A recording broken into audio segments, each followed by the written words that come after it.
Rencontre citoyenne, outil démocratique, possibilité pour les administrés de rencontrer le premier magistrat de la ville, Céleste Lett. Sarreguemines a été découpée en 11 secteurs, aujourd'hui visite des quartiers Allmende Cité. Tout commence par une présentation du concept au centre socio-culturel. Sont présents des représentants du conseil de quartier et quelques riverains. Tour de table, exposition des doléances. Attention, le maire fait preuve de pédagogie. Il ne s'agit pas seulement de me dire, voilà, devant chez moi, il y a un trottoir qui est mal fait, un arbre qu'il faut couper ou un arbre qu'il faut préserver. C'est aussi de participer, je dirais, à l'évolution de la ville, au développement, à l'expansion de la ville et de s'exprimer sur des sujets qui ne concernent pas que leur rue ou leur quartier. Mais c'est de dire, par exemple, pour tel ou tel projet que vous avez sur la ville, eh bien, je suis pas d'accord. Ou alors, oui, il faudrait faire à tel endroit les choses différemment. Ou là, vous faites bien. Donc, c'est de faire participer l'ensemble des citoyens sur des thématiques variées qui ne concernent pas que leur seul quartier. Aire de jeu à l'Allmende, premier arrêt pour Céleste Lett. Visiblement, il impressionne. Carmen a bien des choses à lui dire, mais elle ne saisit pas l'occasion qui lui est donnée. Là, il faudrait qu'il nous le répare. Regardez voir là les bordures. Charlotte, regarde, le but du football. Là, je lui ai dit. Les bordures là, c'est très dangereux. On aimerait bien qu'on nous rajoute 2 bancs parce que les gens viennent de l'extérieur et quand nous, le personnel des blocs là veulent venir, il n'y a plus de place. Gisèle a raté le maire, mais elle sera présente à 19h à la maison de quartier pour le pot de l'amitié. Ce 3e temps permet lui aussi d'échanger en toute convivialité. Bernard Grismeyer est le président du conseil de quartier et il valide à 100% la méthode. Suite aux violents orages, il y a des gens qui ont eu beaucoup d'eau dans les caves. Ah bah ça, le maire n'était pas au courant, c'est bien, ça lui a fait des remontées. On vient de me poser la question à l'instant, Marie-Luve, est-ce que c'est la bonne méthode? Est-ce que c'est la seule? Je disais, c'est peut-être pas la seule, mais c'est une des bonnes méthodes. D'autres rencontres citoyennes sont prévues et à chaque fois, les riverains concernés seront prévenus par courrier. Il y a 2 petites jeunes qui...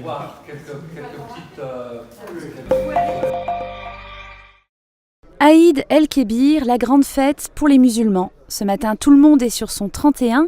Avant d'écouter la prière de l'imam à 7h18, les fidèles font des dons à la communauté. L'argent permettra de soutenir l'association franco-turque. Mais cette fête est d'abord celle de l'amour et du partage.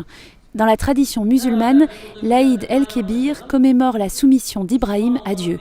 Il accepte de sacrifier son fils car il a confiance dans le Tout-Puissant. À juste titre, puisque celui-ci sera épargné. À la place, un bélier sera donné en offrande. En souvenir de cet épisode, les musulmans sacrifient un animal selon un rite précis. Pour ma part, je donnerais l'argent à une personne nécessiteuse. Pour ceux qui choisissent l'abattage, ils vont partager cela entre leur famille, leurs voisins ou amis, et la 3e part, ce sera pour les pauvres.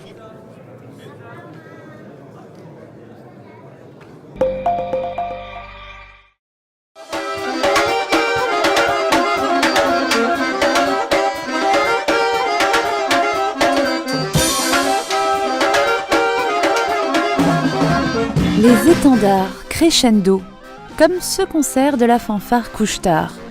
Au départ, le public est assis sagement, il tape du pied, bat le tempo et finit par esquisser des pas de danse.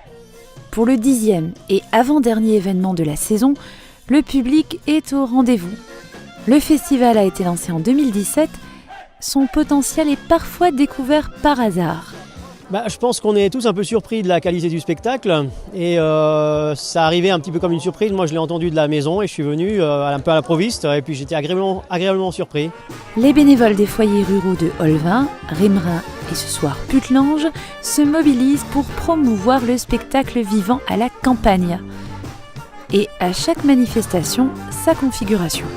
On a évité de mettre des chapiteaux, bien qu'on a attendu avec les risques d'orage qui étaient annoncés, mais on voulait que ce soit des petits espaces sympathiques, harmonieux, conviviaux.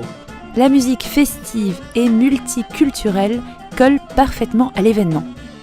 Nathanaël est l'accordéoniste du groupe. Comparer les étendards à un festival bien implanté et international comme Perspective, auquel il a déjà participé, n'a aucun intérêt. Le leitmotiv, en revanche, est le même. C'est important d'amener de la musique vivante, en tout cas que ce soit en milieu rural, que ce soit dans les grandes villes, sur les festivals, en tout cas que les gens voient et entendent, et que les enfants aussi voient des musiciens, et que tout ne se passe pas sur les ordinateurs. Prochain rendez-vous à ne pas manquer, le bal folk, samedi 25 août à Olvin, pour une fin de festival en apothéose. Les mollets sont de sortie. Le club Jog Loisirs d'Ilsprich organise chaque année depuis 12 ans une course à travers la nature, plus précisément autour de l'étang de Rimerin-les-Putlanges. Seuls les 2 derniers kilomètres sont en côte, ce qui signifie toutefois devoir conserver ses forces pour la fin du parcours. 153 inscrits et 151 coureurs au départ. Vous avez vu maintenant derrière le terrain.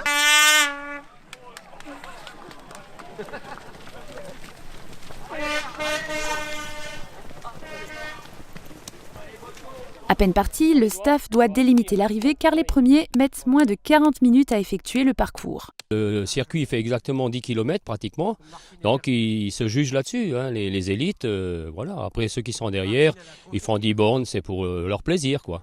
Sans surprise, le premier à franchir la ligne est Yann Schrub, tenant du titre depuis quelques années.